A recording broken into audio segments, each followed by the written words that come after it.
ইনশাল্লাহ। আসসালামু আলাইকুম রহমতুল্লাহ। আলহামদুলিল্লাহ, আমরা দ্বিতীয় পর্বে প্রবেশ করলাম। আমি শাইখকে বিনীত অনুরোধ করছি, শাইখ ইনশাল্লাহ দ্বিতীয় পর্ব শুরু করবেন। আসসালামু আলাইকুম রহমতুল্লাহ।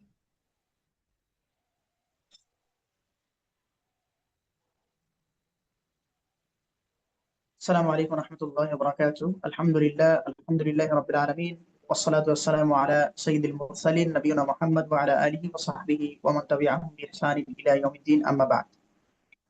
আলহামদুলিল্লাহ, আমরা দ্বিতীয় পর্বে প্রবেশ করলাম। আমরা প্রথম পর্বে আলোচনা করছিলাম অহংকার বিষয়ে, অহংকারের কিছু সংজ্ঞা প্লাস অহংকার সম্পর্কে পবিত্র কোরআন মাজিদের 3টি আয়াত ও আল্লাহ রাসূল সাল্লাল্লাহু আলাইহি ওয়াসাল্লাম থেকে বর্ণিত কয়েকটি হাদিস আমরা আপনাদের সামনে পেশ করেছি। এই মুহূর্তে আমরা আরো হাদিস, আহ সহিহ হাদিস, সহিহ বুখারী মুসলিম বা সুনানে আরবাআর হাদিসগুলির মাধ্যমে অহংকার কি এবং অহংকারের ভয়াবহতা, অহংকারের প্রকারভেদ, এই সমস্ত বিষয় নিয়ে ইনশাআল্লাহ হাদিসের মাধ্যমে আমরা সমাধান নিয়ে ফেলবো এবং আহ সঠিক ও স্বচ্ছ ধারণা আমাদের চলে আসবে ইনশাআল্লাহ, যে অহংকার কাকে বলে এবং অহংকার কতটা ভয়াবহ। অহংকার থেকে আমাদের প্রত্যেকের বাঁচা ফরজ। কেন ফরজ? কারণ অহংকার করলে সে ব্যক্তি জান্নাতে প্রবেশ করতে পারছে না। এটা রাসূল সাল্লাল্লাহু আলাইহি সাল্লাম সহিহ মুসলিমের 92 নম্বর হাদিসের মধ্যে উল্লেখ করেছেন। এর জন্য আমাদেরকে অহংকার পরিত্যাগ করতে হবে। অহংকার পরিত্যাগ না করলে আমরা জাহান্নামে যাব, আর যেটা আমাদেরকে জাহান্নামে নিয়ে যাবে সেই কাজ থেকে দূরে থাকা ফরজ অবশ্যই। সম্মানিত দিনী ভাইরা, তো আমরা হাদিস বলছিলাম। রাসূলুল্লাহ সাল্লাল্লাহু আলাইহি ওয়াসাল্লামের একজন সাহাবী, গণ্যমান্য সাহাবী আব্দুল্লাহ ইবনে মাসউদ, অত্যন্ত জ্ঞানী সাহাবী রাদিয়াল্লাহু আনহু, তিনি হাদিস বলছেন আল্লাহ রাসূল সাল্লাল্লাহু আলাইহি ওয়াসাল্লাম থেকে, যে আল্লাহ রাসূল বলেছেন, যার অন্তরে অনুপরিমাণ অহংকার থাকবে সেই জান্নাতে প্রবেশ করবে না। তখন এক ব্যক্তি দাঁড়িয়ে বলল, ইয়া রাসূলুল্লাহ, যদি কেউ তার মানুষ চাই যে তার জুতা স্যান্ডেল একটু সুন্দর হোক, তার পোশাকটা সুন্দর হোক, এটা কি অহংকার? তখন রাসূল সাল্লাল্লাহু আলাইহি ওয়াসাল্লাম বললেন, না, বরং অহংকার হচ্ছে ইন্নাল্লাহ ইন্নাল্লাহ ইন্নাল্লাহ ইউহিব্বুল, নিশ্চয় আল্লাহ সুবহানাহু ওয়া তাআলা, ইন্নাল্লাহ তাআলা, নিশ্চয় আল্লাহ সুবহানাহু ওয়া তাআলা জামিলুন, তিনি সুন্দর, ইউহিব্বুল জামাল, তিনি সৌন্দর্যকে পছন্দ করেন, ভালোবাসেন। আল কিবরু বাতারুল হক ওয়া গামতুন নাস, বরং অহংকার হচ্ছে সত্যকে প্রত্যাখ্যান করা এবং মানুষকে হীন করা, মানুষকে ছোট মনে করা, তুচ্ছ তাচ্ছিল্য করা, তুচ্ছ মনে করা। এই দুটির নাম হচ্ছে অহংকার। এই জন্য আমাদেরকে হক পরিত্যাগ করা চলবে না এবং মানুষকে ছোট মনে করা চলবে না। আমরা কোনো মানুষকে তুচ্ছ তাচ্ছিল্য করতে পারবো না, কারণ এই ক্ষমতা, এই এখতিয়ার, এই ইচ্ছা আল্লাহ সুবহানাহু ওয়া তাআলা আমাদেরকে দান করেন নাই। যেটা আল্লাহ সুবহানাহু ওয়া তাআলা আমাদেরকে দান করেন নাই সেটা আমরা করতে পারি না। ইনশাল্লাহ আমরা অহংকারকে পরিত্যাগ করার চেষ্টা করব। আল্লাহ তাআলা আমাদের তৌফিক দান করুন, আমিন। কারণ এটা আমাদের জান্নাতে যেতে বাধা এবং জাহান্নামের পথকে সুগম করে। তো যেই বিষয়টা, যেই সাবজেক্টটা জাহান্নামের পথকে সুগম করে দেয়, জাহান্নামের পথ প্রশস্ত করে এবং জান্নাতের পথ সংকীর্ণ করে, সেই রাস্তায় তো একজন মুমিন কখনোই পদার্পণ করতে পারে না, কখনো একজন মুমিন হাঁটতে পারে না। আল্লাহ তাআলা আমাদের সেই তৌফিক দান করুন যেন আমরা অহংকার থেকে বেরিয়ে আসতে পারি। সম্মানিত দিনী ভাইরা, এরপরে মুসনাদ আহমদ এবং মিশকাতুল মাসাবিহ এর হাদিস, মুসনাদ আহমদের 8881 নম্বর হাদিস, আবু হুরায়রা রাদিয়াল্লাহু তাআলা আনহু থেকে বর্ণিত। তিনি বলছেন যে রাসূলুল্লাহ সাল্লাল্লাহু আলাইহি সাল্লাম বলেছেন, ক্বাল আল্লাহু তাআলা, আল্লাহ তাআলা বলেছেন, আল কিবরিয়া, অহংকার, রিদাই, আমার কি, চাদর, ওয়াল আযামাতু, আর বড়ত্ব বা গাম্ভীর্য, এটা হচ্ছে আমার ইজারি, আমার লুঙ্গি। ফামান নাযাআনি ওয়াহিদান মিনহুমা আদখালতুহু জাহান্নাম, যদি কেউ এই দুটি বিষয়ের একটি বিষয় নিয়েও কি করে, টানাটানি করে, নিজের মধ্যে আনয়ন করে, নিজে যদি গ্রহণ করে, তাহলে সে ব্যক্তি কে আমি জাহান্নামে প্রবেশ করাবো। আল্লাহু আকবার। আল্লাহ তাআলা কত ভয়ঙ্কর কথা বলছেন হাদিসে কুদসির মধ্যে। আল্লাহ বলছেন যে আল কিবরিয়া ও হৃদাই, অহংকার এটা আমার চাদর, ওয়াল আযামাতু ইজারি, আর বড়ত্ব, শ্রেষ্ঠত্ব, গাম্ভীর্য, আত্মাম্ভরিতা, এটা আমার লুঙ্গি। ফামান নাযাআনি ওয়াহিদাম মিনহুমা আদখালতুহুল জান্নাহ, জাহান্নাম। কেউ, কোনো ব্যক্তি যদি এই দুটির একটিও নিজের মধ্যে নিয়ে আসে, মানে অহংকারী হয় অথবা আত্মাম্ভরিতা তার মধ্যে নিয়ে আসে, মানে নিজেকে বড় বড় ফিল করার একটা যে খাসলত, একটা অভ্যাস আমাদের অনেকের মধ্যে আছে, এটা যদি কেউ নিয়ে আসে তার নিজের মধ্যে, নিজেকে বড়ত্ব এবং শ্রেষ্ঠত্বের দাবিদার হিসেবে সাব্যস্ত করতে চায়, তাহলে সেই ব্যক্তি অবশ্যই জাহান্নামে যাবে। কে জাহান্নামে দিবেন? রব্বুল আলামিন বলছেন, আমি তাকে জাহান্নামে প্রবেশ করাবো, আদখালতুহুল জাহান্নাম, আমি তাকে জাহান্নামে দিব। তাহলে একজন ব্যক্তি কখনোই সে নিজেকে বড়ত্ব, শ্রেষ্ঠত্বের মানদণ্ডে উত্তীর্ণ করতে পারে না। এবং কোনো ব্যক্তি কখনোই আল এই অহংকার নিজের মধ্যে নিয়ে আসতে পারে না, কারণ সেই অহংকার তার জন্য মানানসই নয়, বরং এটা আল্লাহর জন্য মানানসই। কারণ আল্লাহ কারো মুখাপেক্ষী নন, তার কোনো কিছুর প্রয়োজন হয় না, তার কারো সাহায্যের প্রয়োজন হয় না, কারো মুখাপেক্ষী হওয়ার প্রয়োজন হয় না, এবং তিনি সবকিছুর স্রষ্টা, তিনি সবকিছুর উপরে, এবং তিনি অবস্থানের দিক থেকেও সবকিছুর উপরে। রব্বুল ইজ্জাত ওয়াল জালালি ওয়াল ইকরাম, আল্লাহ সুবহানাহু ওয়া তাআলা আমাদেরকে যেন অহংকার থেকে বিরত থাকার তৌফিক দান করেন, আল্লাহুম্মা আমিন। এরপরে আরেকটি হাদিস আবু হুরায়রা রাদিয়াল্লাহু তাআলা আনহু থেকে, আন্না রাসূলুল্লাহ সাল্লাল্লাহু আলাইহি ওয়াসাল্লাম, রাসূল রাসূল সাল্লাল্লাহু আলাইহি ওয়াসাল্লাম তিনি বলছেন, হালাথাতুন, তিন শ্রেণীর মানুষ রয়েছে, মুনজিয়াতুন, তিনটি জিনিস আছে মানুষকে মুক্তি দান করে। হালাথাতুন মুনজিয়াতুন, তিনটি জিনিস আছে যে তিনটা জিনিস মানুষকে মুক্তি দেয়। ওয়া সালাসাতুন মুহলিকাতুন, আর তিনটা জিনিস আছে যে তিনটা জিনিস মানুষকে ধ্বংস করে। ফাআম্মাল মুনজিয়াত, যে তিনটা জিনিস মানুষকে মুক্তি দেয় তার প্রথমটি হচ্ছে ফাতাকুয়াল্লাহি ফিস সিররি ওয়াল আলানিয়া, গোপন অবস্থায়, প্রকাশ্য অবস্থায়, গোপনে প্রকাশ্যে সর্ব অবস্থায় আল্লাহকে ভয় যে ব্যক্তি করে চলে, সেই ব্যক্তি মুক্তি পাবে, এবং এই আল্লাহ ভীতিটাই তাকে মুক্তি দান করে। তাহলে মুক্তিদানকারী একটি বিষয় হচ্ছে গোপনে ও প্রকাশ্যে আল্লাহকে ভয় করা। ওয়াল কাউলু বিল হাক্কি ফির রিদা ওয়াস সুখতি, দুই নাম্বার হচ্ছে খুশি ও অখুশি উভয় অবস্থাতেই সত্য কথা বলা। মানে আপনি খুশি থাকেন বা কেউ খুশি হোক বা না হোক, খুশি থাক বা না থাক, সত্য কথা বলতে হবে। মিথ্যার আশ্রয় নিয়ে আনন্দিত হওয়া যাবে না, মিথ্যার আশ্রয় নিয়ে আনন্দিত হওয়া যাবে না। তিন নম্বরে রাসূলুল্লাহ সাল্লাল্লাহু আলাইহি ওয়াসাল্লাম বলছেন, ওয়াল কসদু ফিল গিনা ওয়াল ফাকরি, দরিদ্র ও ধনী উভয় অবস্থায় মানুষের চলাচলের পথকে মধ্যম পন্থায় গ্রহণ করতে হবে। মানুষের দৈনন্দিন জীবনে মানুষ যেভাবে চলবে সেটা হচ্ছে মধ্যম পন্থায়। আর আমরা হচ্ছি উম্মাতে ওয়াসাত, উম্মাতে ওয়াসাত, মধ্যমপন্থী উম্মাত। আর রাসূল সাল্লাল্লাহু আলাইহি ওয়াসাল্লাম আমাদেরকে মধ্যম পন্থা শিখিয়েছেন। খরচ করার ব্যাপারে আমাদেরকে মধ্যমপন্থী হতে হবে, এবং মৃতব্যয়ী হলে সবচেয়ে বেশি ভালো। রাসূল করিম সাল্লাল্লাহু আলাইহি ওয়াসাল্লাম এটাই বলেছেন, এবং আল্লাহ তাআলা আমাদেরকে কঠোরভাবে নিষেধ করেছেন যে তোমরা অপচয়কারী হবে না, লা মুবাজ্জির, অপচয়কারী হবে না। ইন্নাল মুবাযযিরিনা কানু ইখওয়ানাশ শায়াতিন, আল্লাহ বলছেন যে যারা মুবাজ্জির অর্থাৎ অপচয়কারী, এরা হচ্ছে শয়তানের ভাই। শয়তানের ভাই অপচয়কারীরা। তাহলে অবশ্যই আমাদেরকে অপচয় রোধ করতে হবে। মুমিনরা অপচয়কারী হতে পারে না।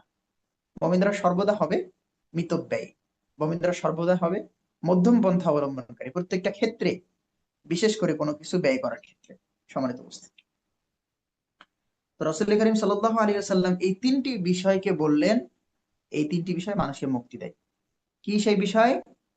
প্রকাশ্যে গোপনে আল্লাহকে ভয় করা, খুশি বা অখুশি অবস্থায়, খুশি বা নারাজ অবস্থায় সত্য কথা বলা, মিথ্যাকার আশ্রয় নেওয়া যাবে না। এবং তিন নম্বরে দরিদ্র বা ধনী যে অবস্থানে আমরা থাকি না কেন মধ্যম পন্থা অবলম্বন করতে হবে। অনেক ধনী মানুষ আছে যারা কৃপণতা রাস্তা বেছে নেয়, কৃপণতা করে, তার পরিবারের সাথে, পরিবারের উপরে খরচ করতে চায় না। কৃপণ ব্যক্তিও কিন্তু জান্নাতে যাবে না, এবং যদি অপচয়কারী হয় সেই ব্যক্তিও কিন্তু জান্নাতে যাবে না।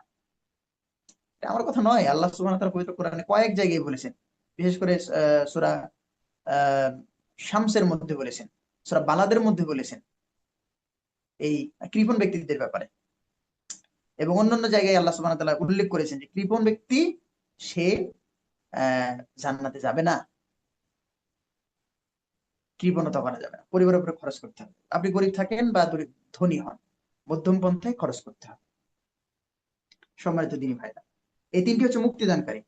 আর ধ্বংস সাধনকারী তিনটি জিনিস হলো প্রবৃত্তির অনুসারী হওয়া 1 নাম্বার।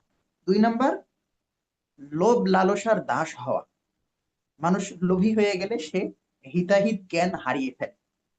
এজন্য লোভী হওয়া যাবে না। হিতাহিত জ্ঞান হারিয়ে ফেললে তার দ্বারা সকল অন্যায় সাধন করা সম্ভব। তাই আমাদেরকে লোভী হওয়া যাবে না। আল্লাহ তাআলা যেন আমাদেরকে আমাদেরটা নিয়ে সন্তুষ্ট থাকতে তৌফিক দান করেন। কখনো অন্যেরটার প্রতি লোভ করা যাবে না। ফুফুর জমির উপরে লোভ করা যাবে না। চাচার সম্পদের উপরে লোভ করা যাবে না। অন্যের সম্পদের, অন্যের টাকা পয়সা, অন্যের ধন দৌলত, অন্যের জমি জমা, অন্যের গাড়ি বাড়ি, অন্যের স্ত্রী দিকেও লোভ করা যাবে না। হারাম। এই জন্য আল্লাহ তাআলা আমাদেরকে যেন এই লোভ লালসা থেকে ফিরিয়ে থাকার তৌফিক দান করুন। আল্লাহুম্মা আমিন। আমরা যেন নিজেদেরটা নিয়ে সন্তুষ্ট থাকতে পারি। আমাকে আল্লাহ যে স্ত্রী দান করেছেন, সে আমার স্ত্রী নিয়ে সন্তুষ্ট থাকতে পারি। আমাকে যে সম্পদ দিয়েছেন, সেই সম্পদ নিয়ে সন্তুষ্ট থাকতে পারি।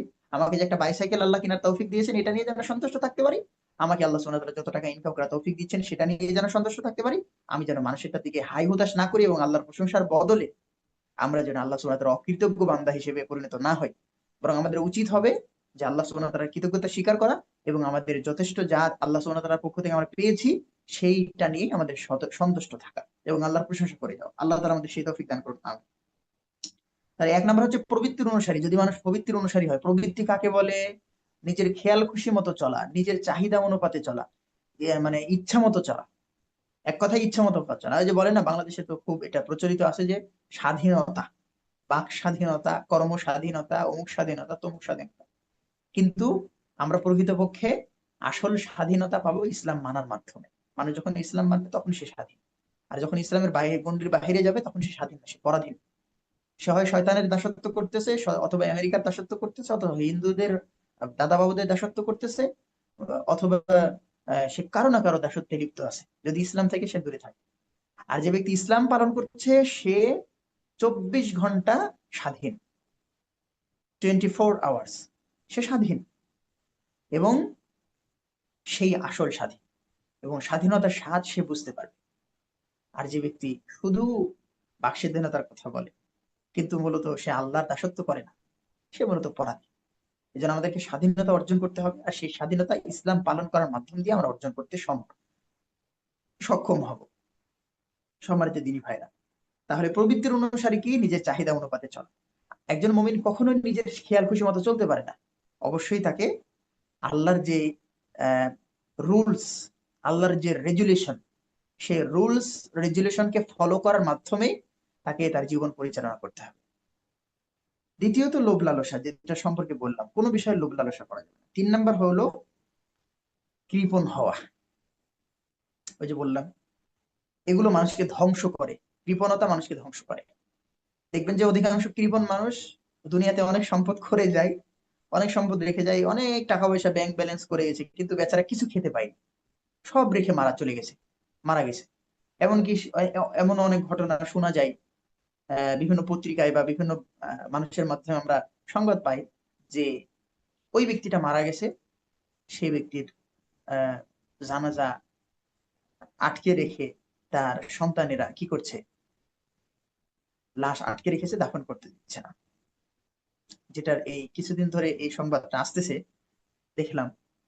তো যাই হোক, এই জন্য আমাদেরকে সর্বদাই কি করতে হবে? পরিবারের উপরে যথেষ্ট পরিমাণে মধ্যম পন্থা অবলম্বন করে খরচ করতে হবে। কৃপণ হওয়া যাবে না। কৃপণতা করে সম্পদ জমা করলে সেই সম্পদ আপনি খেয়ে যেতে পারবেন না। আর এই সম্পদ আমাদের নয়, এই সম্পদ আল্লাহ সুবহানাহু ওয়া তাআলা আমাদেরকে ক্ষণস্থায়ী কিছু সময়ের জন্য দিয়েছেন। তো আল্লাহ তাআলা আমাদের সেই তৌফিক দান করে যেন আমরা কৃপণ না হই এবং আমাদের পরিবারের উপরে খরচ করতে পারি, যতটুকু প্রয়োজন ততটুকু দিতে পারি। যদি না দিই তাহলে কিন্তু আমরা জুলুম করলাম। সন্তানকে আল্লাহ আমার দায়িত্ব দিয়েছে, স্ত্রীকে আমার দায়িত্ব দিয়েছে, অথচ তাদের উপর আমি খরচ করি না, তাহলে তো আমি এক প্রকার জালেম হয়ে গেলাম। তাদের উপরে জুলুম করলাম। সন্তানের প্যান্ট লাগবে, ছিঁড়ে গেছে, অথচ প্যান্ট কিনে দিচ্ছি না, আমার টাকাও আছে, তাহলে আমি জুলুম করলাম না আমার ছোট্ট শিশুর উপরে? জুলুম করলাম। তো ইসলাম বলে অপচয় করা যাবে না। অপচয় করলে তুমি শয়তানদের ভাই, আর কৃপণতা করলে তোমার ধ্বংস হবে। এই যে দেখেন, তার প্রমাণ হচ্ছে এই হাদিস। শুআবুল ঈমান হাদিস নাম্বার ৭২৫২, মিশকাতুল মাসাবি হাদিস নাম্বার ৫১২২। রাসূল করিম সাল্লাল্লাহু আলাইহি ওয়াসাল্লাম এই কথাগুলি তিনি আমাদেরকে বলে দিলেন, এবং তিনি বললেন যে কোন ব্যক্তির অহমিকায় লিপ্ত হওয়া, এবং এই অহমিকায় লিপ্ত হওয়া এটা হলো সবচেয়ে জঘন্য। আত্মহমিকা মানে ওই যে অহংকার, নিজের মনের মধ্যে খুব অহংকার গুটগুটায়। তো কারো মনের ভিতরে যদি অহংকার গুটগুটায়, তাহলে বুঝতে হবে যে সেই ব্যক্তির মধ্যে এই অহমিকা আছে, অহংকার আছে, আর এটাই তাকে জাহান্নামে নিয়ে যাওয়ার জন্য যথেষ্ট। সম্মানিত দ্বীনী ভাইরা, এরপরে আরেকটি গুরুত্বপূর্ণ হাদিস আমর ইবনে শুআইব রাদিয়াল্লাহু তাআলা আনহু থেকে, তিনি তার পিতা, তিনি তার দাদা থেকে বর্ণনা করেছেন, নবী করিম সাল্লাল্লাহু আলাইহি ওয়াসাল্লাম বলেছেন যে ইউহশারুল মুতাকাব্বিরুনা ইয়াউমাল কিয়ামা, মুতাকাব্বিরদের কিয়ামতে কি পরিণত হবে, মানে অহংকারীদের পরিণতি কি হবে সে সম্পর্কে আল্লাহ রাসূলের হাদিস। আল্লাহ রাসূল বলছেন কিয়ামতের দিন অহংকারীদের পরিণতি হবে পিপীলিকার ন্যায়, এবং তাদেরকে এই পিপীলিকার ন্যায় ন্যায় জড়ো করা হবে। পিঁপড়ে যেমন একটা থোকা বেঁধে থাকে, ঠিক এই অহংকারীদেরকে এইরকম পিপীলিকার ন্যায় থোকা বেঁধে এক জায়গায় একত্রিত করা হবে। আমসালা যাররি ফি সুয়ারির রিজালি ইয়াগশাহুমুদ দুল্লু মিন কুল্লি মাকানিন। রাসূলুল্লাহ সাল্লাল্লাহু আলাইহি ওয়াসাল্লাম বলছেন, অবশ্য আকৃতি অবয়ব হবে মানুষের মতো। তার মানে তাদের আকৃতিটা মানুষের মতো হলেও তাদেরকে পিঁপড়ের মতো করে, মানে অবয়বটা মানুষের মতো হবে কিন্তু পিঁপড়ের মতো করে তাদেরকে এক জায়গায় করা হবে, একত্রিত করা হবে, এবং অপমান তাদের চারিদিক থেকে বেষ্টন করে ফেলবে। তারা খুব অপমানিত হবে। দুনিয়াতে অহংকার করে মানুষকে অপমান করেছে যে, মানুষের সাথে খারাপ ব্যবহার করেছে, মানুষকে বদমেজাজ দেখাইছে, আত্মহমিকায় ফেটে পড়েছে। এই যে কিয়ামতের ময়দানে আল্লাহ সুবহানাহু ওয়া তাআলা তাদের অহংকার ধূলিসাৎ করে দিচ্ছেন। তাদের অবয়বটা হবে কিসের মতো? মানুষের মতো, কিন্তু তাদের আকৃতিটা হবে পিপীলিকার মতো। তাদেরকে পিঁপড়ের মতো করে ছোট করে এক জায়গায় একত্রিত করা হবে এই সমস্ত অহংকারীদেরকে। তখন অহংকারের এই ফলস্বরূপ তারা অপমানিত হবে, তারা লাঞ্ছিত হবে, অপমান তাদেরকে ঘিরে ফেলবে, এবং তাদেরকে একটি জাহান্নামের কারাগারে নিক্ষেপ করা হবে, যে কারাগারের নাম হচ্ছে বাউলাস। এই বাউলাস নামক কারাগারে, জাহান্নামের কারাগারে তাদেরকে নিক্ষেপ করা হবে, হাঁকিয়ে নিয়ে যাওয়া হবে, খেদিয়ে খেদিয়ে নেওয়া যাওয়া হবে। আগুনের অগ্নিশিখা তাদের উপরে ছেয়ে যাবে, আর তাদের পান করানো হবে জাহান্নামীদের শরীর থেকে নিংড়ানো, জাহান্নামীদের শরীর থেকে বের হওয়া রক্ত পুজ মিশ্রিত জুস পান করানো হবে। ইনাতুল খাবাল তাদেরকে পান করানো হবে। আল্লাহ রাসূল সাল্লাল্লাহু আলাইহি সাল্লাম কি বলছেন জানেন? রাসূল সাল্লাল্লাহু আলাইহি সাল্লাম বলছেন যে ইসকাউনা মিন উসারাতি আহলিন নার তিনাতিল খাবাল, তাদেরকে তিনাতুল খাবাল পান করানো হবে, জাহান্নামীদের শরীর থেকে নিংড়িয়ে পড়া রক্তপুজ মিশ্রিত উসরাতুন। আরবিতে উসরাতুন মানে আপনারা হয়তো জানেন জুস। তো এই রক্তপুজ মিশ্রিত এই নোংরা, মানে খারাপ জিনিসকে আল্লাহ সুবহানাহু ওয়া তাআলা জুস বলছে। এই জুস খাওয়ানো হবে কাদেরকে? যারা অহংকারী তাদেরকে। আল্লাহ আমাদেরকে অহংকার থেকে দূরে থাকতে দেন। আল্লাহ আমাদেরকে এই সমস্ত জাহান্নামে যাওয়া থেকে, এই সমস্ত অপমানিত থেকে, এই সমস্ত লাঞ্ছনা থেকে আল্লাহ তাআলা আমাদেরকে মুক্তি দান করুন। আল্লাহুম্মা আমিন। এবং আমরা কখনোই অহংকার করব না। আর আপনি কি নিয়ে অহংকার করবেন? আপনার নিঃশ্বাসটা বের হয়ে গেলে আপনার তো সব শেষ। আপনার এই হাত আপনার, কিন্তু আল্লাহ সুবহানাহু ওয়া তাআলার হুকুম ছাড়া, আল্লাহ সুবহানাহু ওয়া তাআলার আহ, হুকুম যদি চলে আসে যে এই হাত তুই কাজ করা বন্ধ করে দে, তখন আপনার হাত আর আপনার কাজ করবে না। আপনার চোখ আল্লাহর নির্দেশে বন্ধ হয়ে যাবে, আপনার মুখের জবান বন্ধ হয়ে যাবে, আপনার এই যে চকচকা দাঁত, এই দাঁতগুলো পড়ে যাবে। তাহলে কিসের অহংকার? একটা যদি ক্যান্সার হয়ে যায়, এই যে শরীরে কত সুন্দর দাড়ি, কত সুন্দর মুছ, কত সুন্দর চুল, কত সুন্দর নখ, এই সমস্ত কিছু এমনি অটোমেটিক খসে পড়ে যাবে, যেটা আমরা দেখেছি কেমোথেরাপি দেওয়ার কারণে।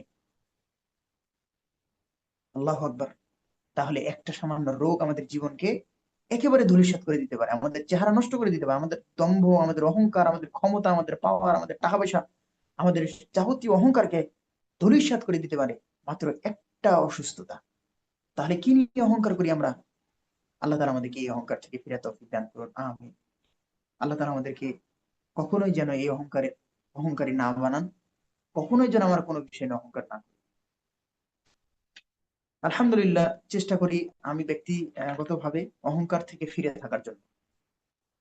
আল্লাহ তাআলা অনেক নিয়ামত দান করেছেন, কিন্তু কখনো সেটা জাহির করার জন্য ব্যস্ত হই না এবং কখনো অহংকার করার চেষ্টা করি না। আলহামদুলিল্লাহ। দেখেছি আমার সাথে অনেক আমার বন্ধু বান্ধব বা অনেককে দেখেছি যে তাদেরকে আল্লাহ তাআলা সামান্য একটু নিয়ামত দিয়েছে, সেটা নিয়ে অহংকারে ফেটে পড়েছে। কিছুদিন পরে সেই নিয়ামত আল্লাহ ছিনিয়ে নিয়েছে। এরকম অহরহ দেখেছি আলহামদুলিল্লাহ। কিন্তু খুব ভয় লাগে, শুধুমাত্র আল্লাহর ভয়। যে আমি আজকে আল্লাহ তাআলা আমাকে একটা জিনিস দিয়েছেন, আমাকে সুন্দর কণ্ঠ দিয়েছেন আল্লাহ তাআলা, কোরআন তেলাওয়াত আলহামদুলিল্লাহ সুন্দর তেলাওয়াত করতে পারি। এখন আমি যদি তেলাওয়াত নিয়ে অহংকার করি, আমি অনেক সুন্দর তেলাওয়াত করতে পারি আর কেউ পারে না বা আমার মতো হবে না, তাহলে এটা অহংকার হয়ে গেল। আল্লাহ তাআলা আমার কণ্ঠ ছিনিয়ে নিতে পারেন। হামনাত সুন্দর বলতে পারি, তো এখন যদি আমি সেটা নিয়ে অহংকার করি, তাহলে আল্লাহ তাআলা আমার এই কণ্ঠ ছিনিয়ে নিতে পারেন, ছিনিয়ে নিতে পারেন আমার। এবং আমি দেখেছি যে অনেকেই আল্লাহ তাআলা তাদেরকে সুন্দর কণ্ঠ দিয়েছেন, সুমধুর কণ্ঠ দিয়েছেন, মিষ্টি কণ্ঠ দিয়েছেন, তারা সেই মিষ্টি কণ্ঠ নিয়ে অহংকার করেছে এবং কিছুদিন পরে তার কণ্ঠ হারিয়ে গেছে। এগুলো সব আল্লাহ সুবহানাহু ওয়া তাআলার হুকুমে চলে। যে কোনো সময় আল্লাহ সুবহানাহু ওয়া তাআলা সুইচ বন্ধ করে দিতে পারে, যে কোনো সময় অফ করে দিতে পারে। অতএব কিসের অহংকার? আমাদের নিঃশ্বাসটা বের হয়ে গেলে তো আমাদের আর কিছুই থাকে না। 3.5 হাত মাটির নিচে মাত্র কয়েক টুকরো কাপড় ছাড়া আমাদের সাথে আর কিছুই যাবে না। তাহলে কেন এত অহংকার? আল্লাহ তাআলা আমাদেরকে অহংকার থেকে ফিরে থাকার তৌফিক দান করুন এবং কোনো বিষয় নিয়ে যেন আমরা অহংকার না করি। আল্লাহ তাআলা আমাদের সেই তৌফিক দান করুন। আল্লাহুম্মা আমিন। আরেকটি হাদিস আব্দুল্লাহ বিন মাসউদ রাদিয়াল্লাহু তাআলা থেকে তিনি বলছেন, রাসূলুল্লাহ সাল্লাল্লাহু আলাইহি ওয়াসাল্লাম বলেছেন, লা ইয়াদখুলুন নার, ওই ব্যক্তি জাহান্নামে যাবে না। আহাদুন ফি কলবিহি মিসকালু হাববাতিন মিন খারদালিন, যে ব্যক্তির মধ্যে বিন্দু পরিমাণ বা জাররা পরিমাণ, হাব্বাতুন সরিষার দানা পরিমাণ অহংকার নাই। আচ্ছা, যে ব্যক্তির অন্তরে সরিষার সমপরিমাণ ঈমান আছে, সেই ব্যক্তি জাহান্নামে প্রবেশ করবে না।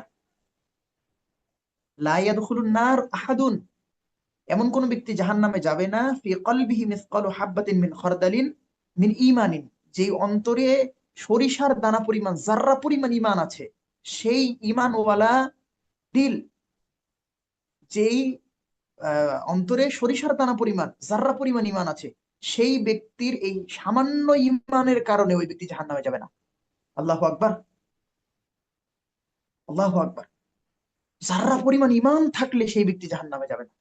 এটা আমার ঘোষণা নয়, এটা রাসূল করিম সাল্লাল্লাহু আলাইহি ওয়াসাল্লাম বলছেন, সহিহ মুসলিম এবং মিশকাতের হাদিস, মিশকাতের 5108 নম্বর হাদিস।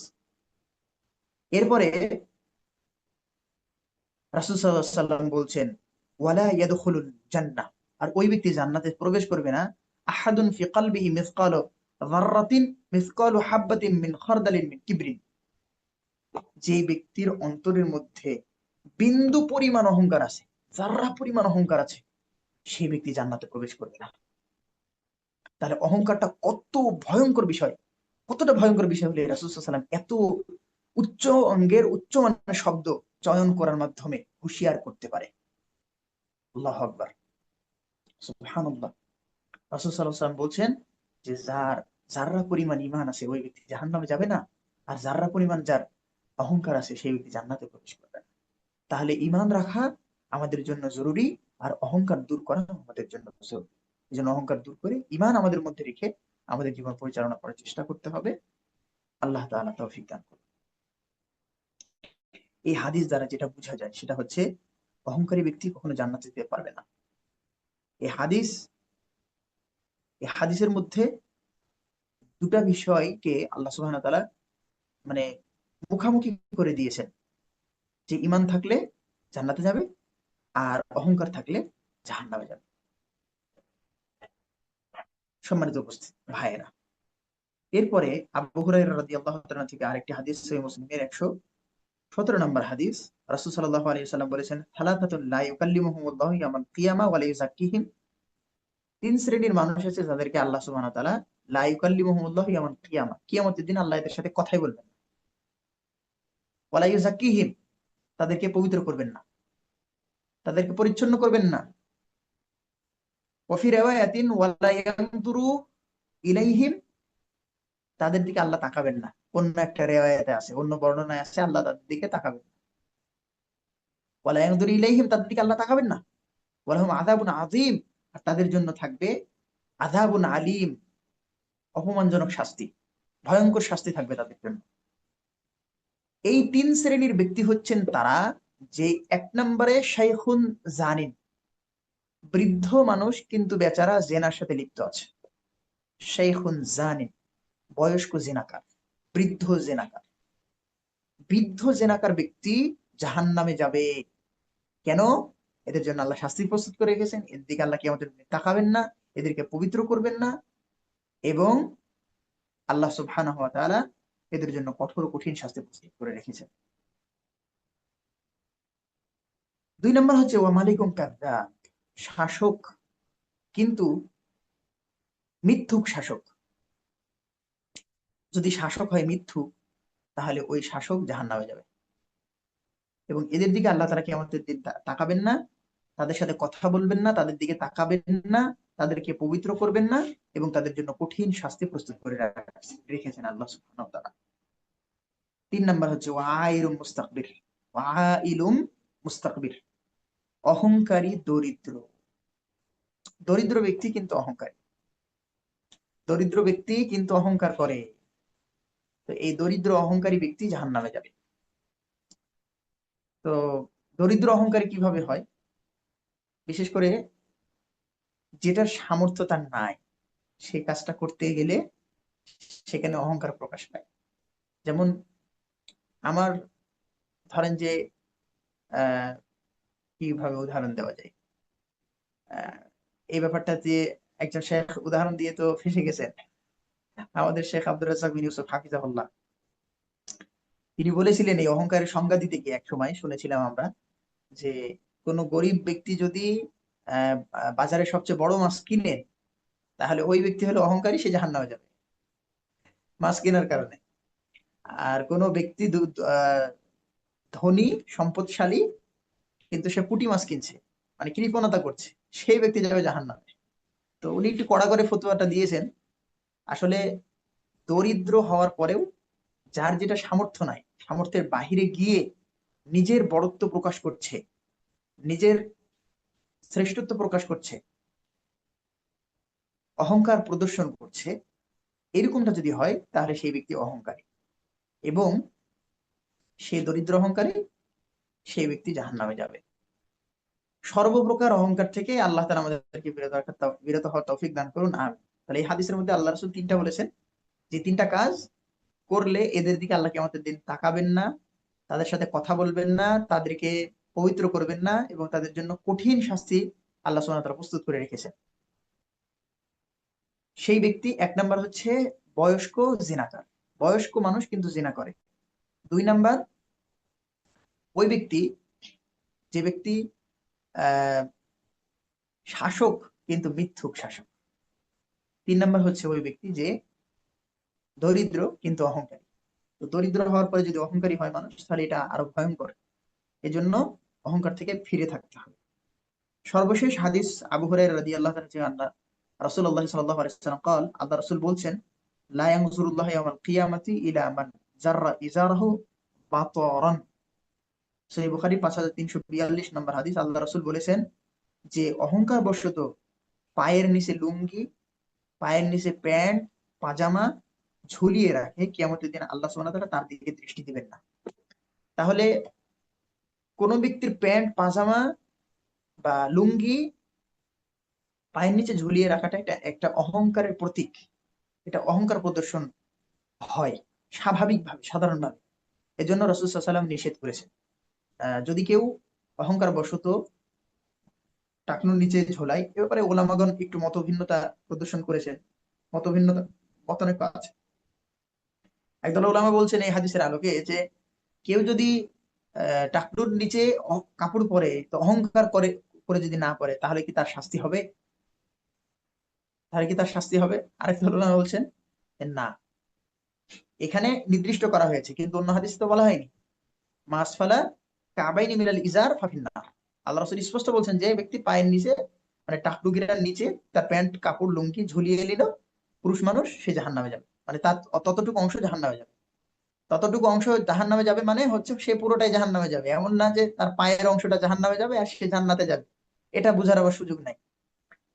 তো সম্মানিত দিনী ভাইয়েরা, আহ এই হাদিস থেকে যেটা আমরা বুঝলাম সেটা হচ্ছে কোনো অবস্থাতেই টাকনুর নিচে আমরা পায়জামা ঝুলাতে পারবো না। এটা অহংকার প্রদর্শন করার একটি মাধ্যম। কোনো মুসলিম পুরুষ কখনোই তার টাকনুর গিরার নিচে কাপড় ঝুলাতে পারে না। সর্বোপরি আমরা কোনো মানুষকে ছোট মনে করব না, কোনো মানুষকে হেয় তুচ্ছ করব না, এবং আল্লাহর দেওয়া বিধানকে অবজ্ঞা করব না, অমান্য করব না, হককে আমরা বাতিল করে দিব না। আমরা অবশ্যই যেন আল্লাহ সুবহানাহু ওয়া তাআলার কোরআন ও তার রাসূল সাল্লাল্লাহু আলাইহি ওয়াসাল্লামের হাদিস অর্থাৎ সুন্নাহ, কোরআন এবং সহিহ সুন্নাহর ধারণ করে আমরা যেন নিজেদের জীবন পরিচালনা করতে পারি এবং হকের উপরে প্রতিষ্ঠিত থাকতে পারি, এবং অহংকার থেকে আল্লাহ সুবহানাহু ওয়া তাআলা আমাদেরকে যারা বিরত রাখেন, আল্লাহ তাআলা আমাদেরকে আহ সেই তৌফিক দান করুন, আল্লাহুম্মা আমিন। আমি এখানেই শেষ করছি। ওয়া আখিরু দাওয়ানা আনিল হামদুলিল্লাহি রাব্বিল আলামিন। সুবহানাকা আল্লাহুম্মা বিহামদিকা আশহাদু আল্লা ইলাহা ইল্লা আনতা আস্তাগফিরুকা ওয়া আতুবু ইলাইক। এবার যদি কোনো প্রশ্ন থাকে সংক্ষিপ্ত আকারে আমরা এই আসসালামু আলাইকুম পর্বটি শেষ করবো রহমতুল্লাহ। ইনশাআল্লাহ। যে শায়েখ, আমাদের এক ভাই প্রশ্ন করতে চাইছেন, শাহাদত ভাই, আপনি প্রশ্ন করুন শায়েখকে, যে ইনশাল্লাহ আমরা প্রশ্নটাও রেকর্ডের মধ্যে রাখি। জাযাকাল্লাহ খাইর। ইনশাআল্লাহ। আসসালামু আলাইকুম ওয়া রাহমাতুল্লাহ। ওয়ালাইকুম আসসালাম ওয়া রাহমাতুল্লাহ। ওয়ালাইকুম জি আসসালাম। ওস্তাদ, আলহামদুলিল্লাহ অনেক গুরুত্বপূর্ণ এবং জ্ঞানগর্ভ আলোচনা জ্ঞানগর্ভ আলোচনা করেছেন। তো আলোচনার ভিতরে যে পারিবারিক সংক্রান্ত কথা বলেছেন আর কি, যে পরিবারের প্রতি কৃপণ হওয়া যাবে না। তো এখন আমার স্ত্রী মানে আমার কোনো কথাই শুনতেছে না। আমি এক কথা, আমি ডানে বললে ডানে যায়, বামে বললে ডানে বললে বামে যায়, বামে বললে উনি ডানে যায়, ঠিক আছে। তো এক্ষেত্রে উনি দীর্ঘদিন যাবত ওনার বাপের বাড়িতে উঠে আছে এবং উনি ওনার বাপ মা যা বলে তা শোনে, আমার কোনো কথা শোনে না। তো সেক্ষেত্রে আমি বাধ্য হয়ে তার ভরণ পোষণ বন্ধ রেখেছি। তো এক্ষেত্রে কি আমি তার প্রতি জুলুম করতেছি? এই বিষয়ে একটু জানাবেন ইনশাআল্লাহ। আচ্ছা, বিষয়টা হচ্ছে যে আপনারা স্বামী স্ত্রী, আহ, যদি উনি খোলা নিতে চান, মানে তালাকের বিষয়টা, আল্লাহ রহম করুন, এই সমস্ত বিষয়ের দিকে যাওয়া ঠিক নয় পরিস্থিতি খারাপ না হলে। আসলে পারিবারিক জীবনটা আসলে অনেক কঠিন জীবন, আমিও ফেস করি। আসলে আর আল্লাহ সুবহানাহু ওয়া তাআলা তো বলেছেনই, এবং এটা আমরা জানি, জানা কথা, যে নারীদেরকে সৃষ্টি করা হয়েছে বাঁকা হাড়। এখন আল্লাহ রাসূল বলছেন, যদি তুমি তাদেরকে সোজা করতে চাও তাহলে ভেঙে যাবে। ধরেন যে সজনে ডাঁটার মতো, সজিনা গাছ, সজনা তো আমরা চিনি, সজনা গাছ একেবারে নর্মাল গাছ, একটু জি। হাওয়াতেই ভেঙে পড়ে যায়। তো ওই রকম হচ্ছে নারী জাতি। আর যদি তুমি একবারে তাকে ছেড়ে দাও তাহলে বেলেল্লা হয়ে যাবে, বেহায়া হয়ে যাবে, বেলাইনে চলে যাবে। একেবারে ছেড়ে দেওয়া হবে না, আবার শক্ত করে যে ধরবেন সেটাও হবে না। তাদের সাথে ওইভাবেই মানে ম্যাচ করে চলতে হবে, মানিয়ে নিয়ে চলতে হবে। যদি মানিয়ে নেওয়া সম্ভব না হয়, দিনের কথা বলার পরে যদি না শুনে, দিন বিরোধী কোনো কথা বলে বা দিন বিরোধী কোনো কাজ করে, যেটার কারণে আপনার দিনের ব্যাঘাত ঘটছে, আপনার জান্নাত হারিয়ে যাওয়ার সম্ভাবনা আছে। আর আমাদের মূল টার্গেট হচ্ছে জান্নাত। পৃথিবীতে কে কোথায় থাকবে, কে কার সাথে থাকবে না থাকবে, এটা মানে ম্যাটার করে না। মূল উদ্দেশ্য আমাদের দুনিয়াতে একমাত্র জান্নাত, আল জান্নাহ। আচ্ছা। কোন স্ত্রীর সাথে থাকার কারণে যদি আমাকে জাহান্নামে যেতে হয়, তাহলে সেই স্ত্রী আমাকে রাখার প্রয়োজন নাই। আর যদি আমি তাকে সমাধান করে সংশোধন করে নিয়ে আসতে পারি, তাহলে নূরুন আলা নূর, ইল্লা মাশা আল্লাহ। এটা খুবই ভালো যে আমি একটা আহ আচ্ছা।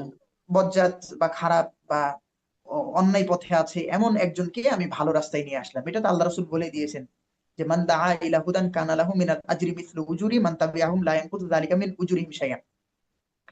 যে কোনো ব্যক্তি যদি কাউকে ভালো কাজের দিকে আহ্বান করে এবং সে যদি ভালো কাজটা করে, অর্থাৎ কোনো খারাপ মানুষকে আমি ভালো কাজের দিকে আহ্বান করলাম, সে ভালো কাজটা করলো, তার সমপরিমাণ নাকি আল্লাহ সুবহানাহু ওয়া তাআলা আমাকে দান করবেন। তো এটা অত্যন্ত ভালো দিক। এবং দাওয়াতটা, এই যে ভালো কাজের দিকে ডাকা, এটা সর্বপ্রথম পরিবার থেকে শুরু করতে হবে। আল্লাহ বলছেন, ইয়া আইয়ুহাল্লাযীনা আমানু কু আনফুসাকুম ওয়া আহলিকুম নার। সূরা তাহরিমের 6 নম্বর আয়াত। আল্লাহ বলছেন যে তুমি নিজে জাহান্নামের আগুন থেকে বাঁচো এবং তারপরে পরিবারকে বাঁচাও।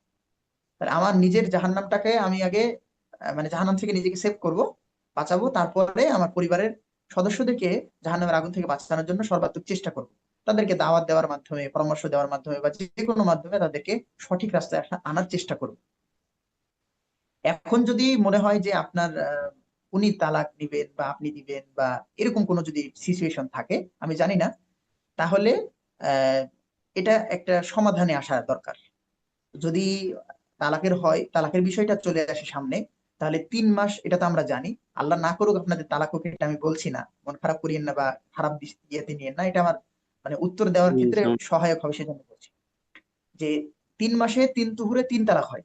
এখন এই যে 3 তুহুর উনি আপনার শ্বশুর বাড়িতে থাকবেন, আহ, সেখানে তাকে আপনি ভরণ পোষণ দিবেন যতক্ষণ না আপনাদের বিচ্ছেদ হচ্ছে। আর এখন উনি রাগ করে গেছেন, সাময়িক গেছেন, সেটা উনি হয়তো আবার চলে আসবেন, সেটা ভিন্ন জিনিস। এখন ওটা তো কোনো সমস্যা হয়নি যে আপনাকে খরচ দিয়ে ওনাকে রাখতে হবে, আপনি তো বাড়িতে পাঠাননি ওনাকে, বা আপনি তো ওইভাবে রাখেননি, বা উনি তো মানে এই সিচুয়েশন পরিবেশ তো আশা করছি তৈরি হয়নি যে তালাকের বিষয়টা। যদি ওইটা হয় তাহলে 3 তুহুরে 3 তালাক হবে, এবং এই ভরণ পোষণ আপনি দিতে থাকবেন। আর যদি এমনি গন্ডগোল করে গেছে বা একটু রাগ করে গেছে, আবার হয়তো চলে আসবে, আহ তাহলে হয় আপনার ও থাকবে, সমস্যা নাই। একটা কথা আছে যে 3 দিনের বেশি শ্বশুর বাড়ি বা থাকা যায় না, এরকম। তো বিষয়টা হচ্ছে যে মুসা আলী সালাম তিনি অনেকদিন ছিলেন তার শ্বশুর বাড়িতে। আমরা সম্ভবত 10 বছরের মতো ছিলেন। তো চাইলে শ্বশুর যদি ধনী হন, শাশুড়ি ধনী হন, শ্বশুর পরিবার ধনী হয়, তাদের যদি কোনো সমস্যা না হয়, যে আপনার স্ত্রীকে খাওয়াইতে গেলে তাদের মানে টানাপোড়েন চলে আসতেছে, বা তাদের সমস্যা হচ্ছে, ঝামেলা হচ্ছে, তাহলে সেই ক্ষেত্রে আপনি তাকে কিছু দিয়ে দিলেন বা পাঠিয়ে দিলেন, সেটা ভিন্ন জিনিস। কিন্তু যদি তাদের সামর্থ্য থাকে তাহলে প্রয়োজন নাই। জি, আল্লাহু আলাম। জি, জাযাকাল্লাহ মানে খাইর। বিষয়টা হচ্ছে ওখানে যাওয়ার পরে আমি প্রথম 2 মাস দিয়েছি, কিন্তু ওনাকে শতবার বলেছি আসার জন্য, উনি আসে না। সেজন্য আমি এখন বাধ্য হয়ে মানে ভরণ পোষণ বন্ধ রাখছি আর কি। এখন আপনার কি মানে আমি এটা আসলে জিজ্ঞাসা করতে পারি না, আমার ইয়েটা নাই। তো তারপরে আপনি কি ওনাকে রাখবেন নাকি, না উনি থাকবেন না থাকবেন না, এরকম চিন্তা ভাবনা আছে, যদি না, বলা উনি যায়? বলছে তো বলতেছে থাকবে না, কিন্তু আমার তো ফিরিয়ে নেওয়ার ইচ্ছা। এখন আর নিয়ে আর কি কথাবার্তা চলতেছে, আল্লাহ তাআলা আলম, বাকিটা বলতে পারি না। জি। আচ্ছা আচ্ছা, আল্লাহ সহজ করুন। আপনাদের সন্তান আছে ভাই? যে একটা ছেলে সন্তান হয়েছিল, হসপিটালে মারা গিয়েছে ডেলিভারির সময়। তাহলে হুম। আল্লাহ সহজ করুন।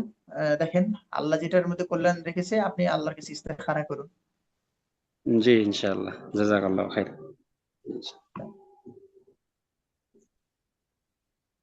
যে আমরা কি শেষ করে দিব ভাইজান? হাতে আর 2 মিনিট আছে। আসসালামু আলাইকুম রহমতুল্লাহ। আমাদের হাতে আর 2 মিনিট জি, আছে শাহেখ, তো আমরা ঠিক আছে, যদি কারো প্রশ্ন না থাকে ইনশাল্লাহ আমরা শেষ করে দেই। জি, জাযাকাল্লাহ ডাক্তার খাইর। সাহেব আসছে, ডাক্তার সাহেবের প্রশ্ন নাই? প্রশ্ন যদি থাকে তাহলে তৃতীয় পর্বে যেতে হবে ইনশাল্লাহ, যদি থাকে আর কি। জি। আমি রেকর্ডটা এখন। আসসালামু আলাইকুম রহমতুল্লাহি ওয়ালাইকুম আসসালাম ওবারাকাতুহু। ওয়া বারাকাতুহু। আসসালামু রহমতুল্লাহি ওয়া এই বারাকাতুহু। হাতে মাত্র 2 মিনিট সময় আছে, 2 মিনিটের জন্য তো প্রশ্ন করাও যায় না। আর নতুন আবার করে জুমটা খুললে আবার সব বাইরে থাকবেও না, চলে আ- যাবে। তো অসুবিধা নাই, অসুবিধা নাই, আমি শর্টকাটে একটু শাহেখের কাছ প্রশ্ন থেকে। করি যাতে সাহেব 30 সেকেন্ডে উত্তরটা দিতে পারে। জি, প্রশ্নটা হলো ইনশাআল্লাহ এই, ইনশাআল্লাহ। আহ, না তো ঢুকবেন সাহেব ইনশাল্লাহ। আলোচনা করেছেন যে ওই একটু হিংসা টিংসা করা যাবে না, একটু দেমাগ করা যাবে না। কিন্তু আমি যদি এরকম একটা হিংসা করি যে আমাদের ভাই ইব্রাহিম খলিলুল্লাহ সে ওই পালসার গাড়ি চালাইতে আছে, আর আমি একটা বাইক চালাইতে আছি, ভাঙাচুরা বাইক। তো সুতরাং আমি যদি আমার যদি টাকা টোকা যদি আল্লাহ আমাকে দেয়, হ্যাঁ, তাহলে আমিও তার মতন একটা আম, ইয়ামাহা এফজেড কিনবো। এইরকম যদি একটু হিংসা থাকে, তাহলে এটা কি হিংসার ভিতরে পড়ে নাকি? এই ব্যাপারে যদি একটু আলোচনা করতেন সংক্ষেপে। আচ্ছা, প্রথমে বলেন যে আপনি কিভাবে জানলেন আমার পালসার গাড়ি আছে? আমি আনুমানিক একটা ধারণা করে বলছি, আপনার এফজেড আছে না পালসার আছে নাকি এটা আমি জানি না, হয়তো এখন আপনি কথায় বুঝলাম যে হ্যাঁ আচ্ছা পালসার আচ্ছা, আছে, উদাহরণ বুঝলাম। উদাহরণ দিচ্ছে এখন ডাক্তার সাহেব। বিষয়, আচ্ছা আলহামদুলিল্লাহ।